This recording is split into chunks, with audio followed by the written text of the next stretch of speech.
Noah's Ark. When I was born, Grandma said I was so small I looked like a little bird. That's why I was named Wren. Grandma may look small, too, but she's made of granite, and she says I'm tough just like she is. Good thing, or we never would have survived the 1927 flood. Grandma and Grandpa lived on a little farm by a river in Vermont. They didn't have much money, but there was always plenty to eat. Milk from Grandpa's cows, vegetables from Grandma's garden, apples and plums from the orchard, fish from the river, and maple syrup that Grandpa and Grandma made each spring. Grandpa was building Grandma a new house. It sat on a hill, and when it finished, it would have electricity, a wringer washing machine, and best of all, an indoor bathroom. I don't need a new house, Horace, Grandma said. We've lived here 40 years, raised 8 children, and been as happy as a family could be. That new house is just gravy. What do you mean? I asked her. Grandma thought how she could explain it to me. You like potatoes, don't you, Wren? Yes, ma'am, I told her. Grandma made the best mashed potatoes in the world, with lots of milk, butter, and pepper in them. You can make a meal just out of just her potatoes. You like gravy on them? I reckon Grandma did make good gravy, but your potatoes taste good without gravy too, I told her. Exactly, Grandma said. Gravy tastes good, but I don't need it, and I don't need that new house. I like living here. But Grandpa kept right on building. When it began to rain on November 2nd, 1927, no one along the river had any idea 9 inches of rain would ever fall in 2 days. Life in Vermont was about to change forever. The rain came down in torrents. It drummed loudly on the roof. We couldn't talk. Grandma spent the morning baking bread. By noon, she'd made 27 loaves.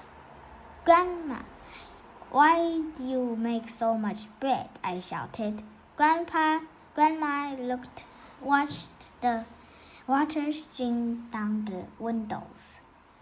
We might need it, she said, but I couldn't imagine how we'd eat 27 loaves of bread.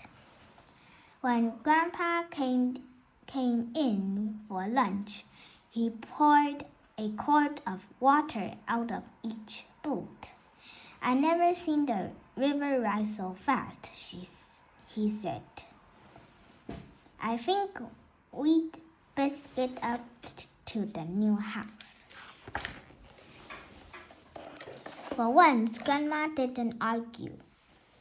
But by the time she'd packed quilts, candles, and her photo albums, a sack of potatoes, the water was up to the porch. Grandpa let all the cows and horses out of the barn. What will happen to them? I asked. They'll get to higher ground and be all right, he said. Don't worry, Wren, but I could tell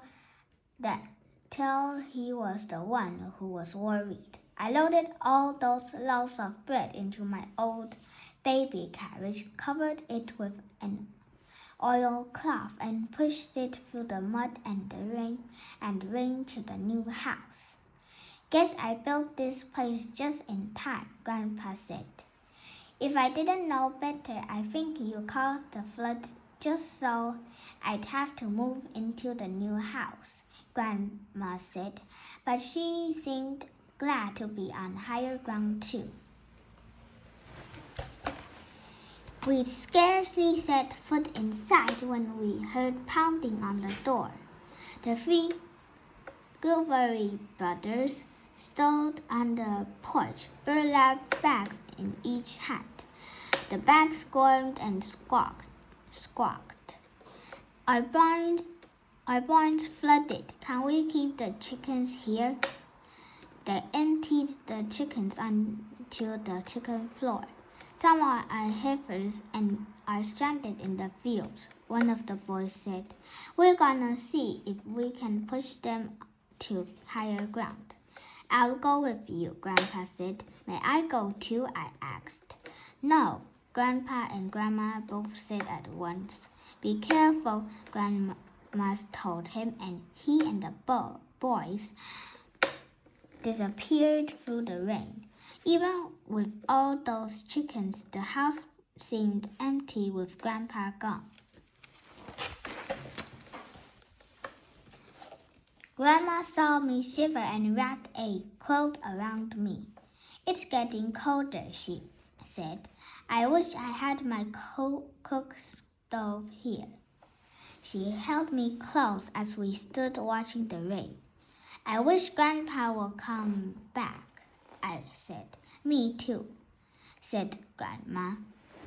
We both shrieked when a huge head appeared in the window. It was Major, one of Ferguson's horses. I was more astonished when Grandma opened the door and let him in.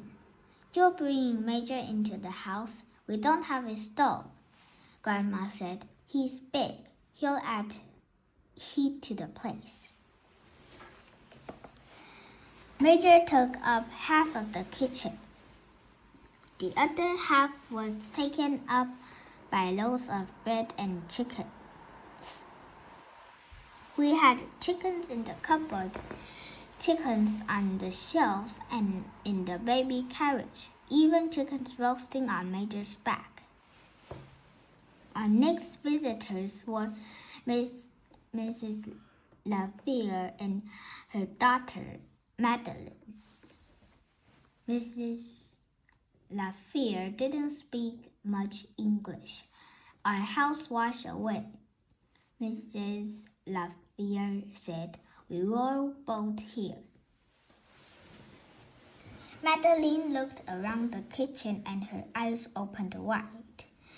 They probably dans le charrette de bébé, she said.